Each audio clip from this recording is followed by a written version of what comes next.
Lucille Orr, President of Australian Executive Women's Network, tells us how we can ask for what we want and, more importantly, get it. Lucille, welcome to the show. Thank you, Sue. Now, what an interesting title. Oh, it's the only one, isn't it? It certainly is. I mean, I've proved all my life, Sue, that whatever you want, you can have, provided you're not too afraid to ask for it. Right. Now, tell us, just in brief, about Lucille. Well, third-year high school graduate. Very ambitious, wanted to be a school teacher, didn't have the education, so created my own school after 6 years' experience in computers. Started a school training women in computers. By the time I was 25, I had 100 on the payroll in 3 states. Goodness me. Well, if that isn't a success story. Yeah.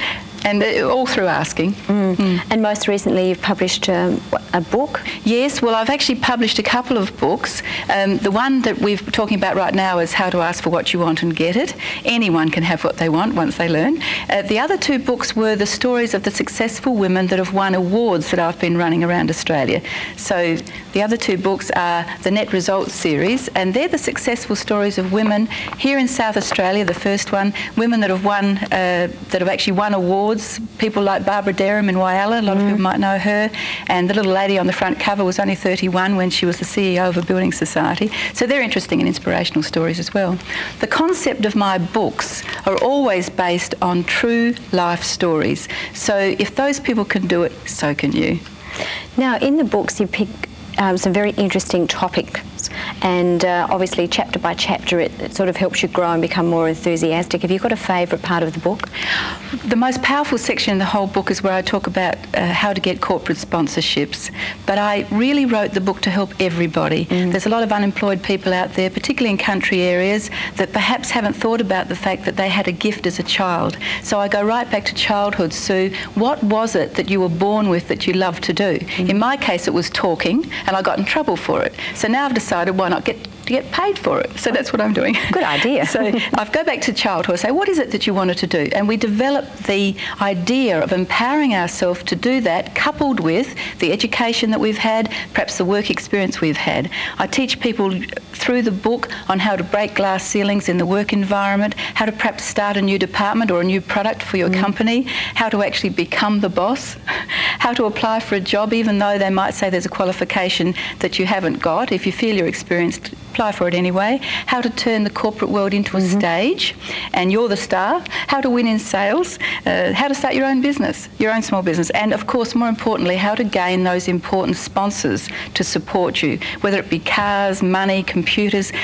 Doesn't matter what it is, ask for it. I've had all these things given to me only because I wasn't too shy to ask. Actually, speaking to you earlier, you made a comment that children aren't too frightened to ask, and they invariably get, and we lose that spontaneity as we grow older and perhaps question whether we should be asking.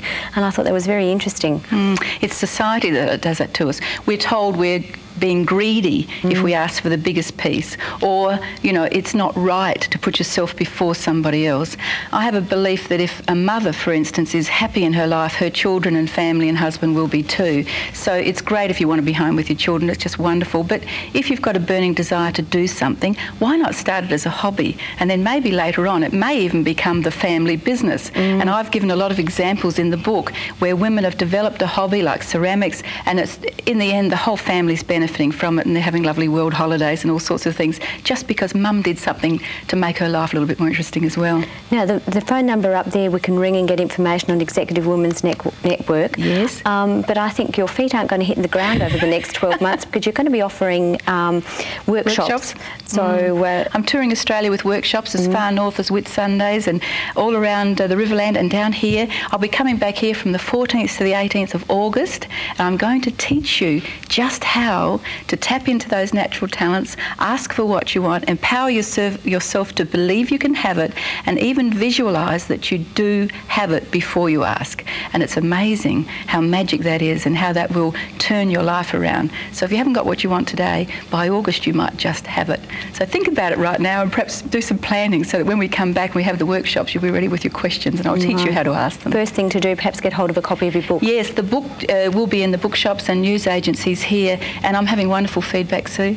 Some Terrific. great people ringing me up and saying they're very motivated because they read the book. So it's certainly worth writing all of the things that you want to help people with in a book, definitely. That's terrific. Lucille, thank you very much for your time this morning. Thanks for having me.